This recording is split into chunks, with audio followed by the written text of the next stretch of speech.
राज्याच्या राजकारणातून एक मोठी बातमी समोर येत आहे. भारतीय जनता पार्टीने आगामी निवडणुकीच्या पार्श्वभूमीवर आपली नवी प्रदेश कार्यकारिणी जाहीर केली असून यामध्ये विदर्भातील दिग्गज नेते आणि माजी खासदार रामदास तडस यांच्यावर मोठी जबाबदारी सोपवण्यात आली आहे. त्यांचे सर्व स्तरावरून अभिनंदन होत आहे.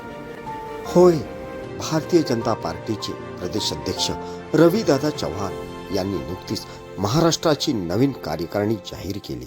यामध्ये वर्धेचे माजी खासदार रामदास तडस यांची प्रदेश उपाध्यक्षपदी वर्णी लागली आहे.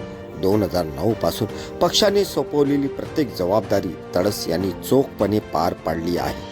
सलग्न 2 वेळा खासदार म्हणून कार्य केल्यानंतर आता 2026 मध्ये पक्षाने त्यांच्या प्रदीर्घ अनुभवाचा विचार करून ही मोठी जबाबदारी दिली आहे. रामदास तडस यांनी सांगितले, भारतीय जनता पक्ष हा संघटनेतून उभा राहिलेला पक्ष आहे.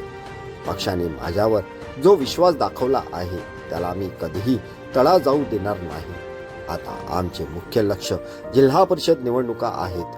आमदार, पालकमंत्री आणि जिल्हाध्यक्षांच्या सोबतीने आम्ही जिल्हा परिषदेच्या 100% यश खेचून आणू, असे रामदास तडस नवनियुक्त प्रदेश उपाध्यक्ष भाजप यांनी सांगितले आहे.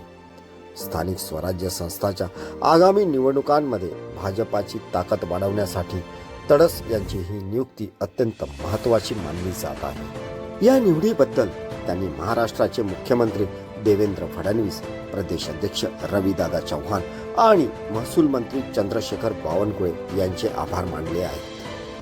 पक्षाने अगोदर सुद्धा 2009 मध्ये मला भारतीय जनता पक्षाचा महाराष्ट्राचा उपाध्यक्ष म्हणून जबाबदारी दिली होती आणि यशस्वीपणे मी राबवली होती. त्यानंतर भारतीय जनता पक्षाने मला 2दा खासदार बनवलं, 14 आणि 19 मध्ये, आणि आता 2026 मध्ये पुन्हा भारतीय जनता पक्षानं माझ्यावर विश्वास ठेवून या महाराष्ट्राचे भारतीय जनता पक्षाचे अध्यक्ष रविदादा चव्हाण यांनी परवाच्या दिवशी महाराष्ट्राची कार्यकारिणी जाहीर केली. त्यामध्ये उपाध्यक्ष पदाची जबाबदारी मला दिली. मी जबाबदारी यशस्वीपणे पार पाडून आखरी भारतीय जनता पक्ष हा संघटनेतून तयार झालेला पक्ष आहे आणि माझ्यावर जो विश्वास टाकला त्या विश्वासाला मी कधी तडा जाऊ देणार नाही. गावागावात जाऊन आज तर आमदारकी, खासदारकी आणि जवळजवळ स्थानिक स्वराज्य संस्थेच्या नगरपालिकेच्या निवडणुका झाल्या आहेत. पण राहिलेल्या जिल्हा परिषदच्या निवडणुका म्हणजे पूर्ण 100% यश यावं याकरिता आमचे सर्व आमदार, जिल्ह्याचे पालकमंत्री, जिल्ह्याचे अध्यक्ष हे सर्व मिळून आम्ही प्रयत्न करणार आहे.